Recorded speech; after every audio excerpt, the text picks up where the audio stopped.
অঞ্চলকে পানিতে নিমজ্জিত করেছেন। সেখানে আমাদের অনেক অসহায় মানুষ দীর্ঘদিন থেকে পানিবন্দী হয়ে আছেন। সেই জন্য দেশনায়ক তারেক রহমান আমাদের নির্দেশনা দিয়েছেন যে বানভাসী মানুষের পাশে দাঁড়ানোর জন্য, তার উপহারগুলি পৌঁছে দেওয়ার জন্য।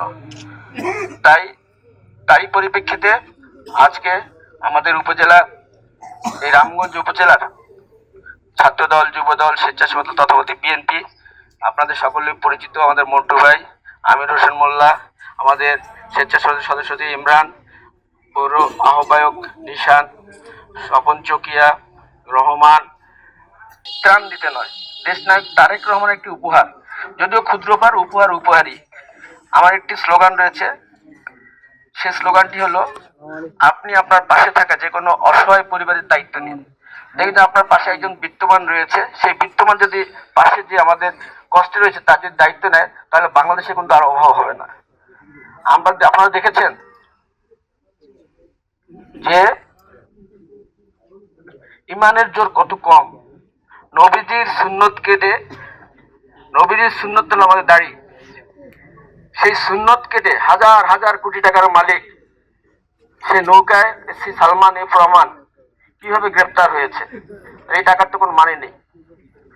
আমরা আপনাদের কাছে ক্ষমতার জন্য আসিনি। আমরা এই এলাকার সন্তান হিসাবে, বিএনপির একজন কর্মী হিসাবে, খালেদা জিয়া দেশনায়ক তারেক রহমানের একজন কর্মী হিসাবে আপনাদের হৃদয়ে অবস্থান করতে চাই।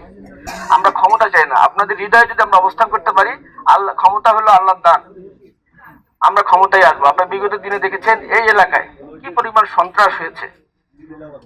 মেয়ের বিয়ে দিতে গেলেও চাঁদা দিতে হয়েছে, ঘর বাড়ি তুলতে গেলেও চাঁদা দিতে হয়েছে।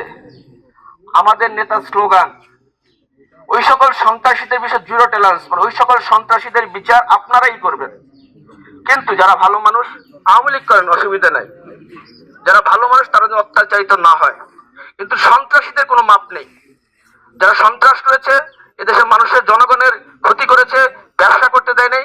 দীর্ঘদিন আমরা 17 বছর গুম, খুন, হামলা, মামলা নিয়ে আমাদের অনেক সাথী ভাইদের হারিয়ে আপনারা দেখছেন আজকে স্বাধীন বাংলাদেশ কার জন্য? এই ছাত্র ভাইদের জন্য।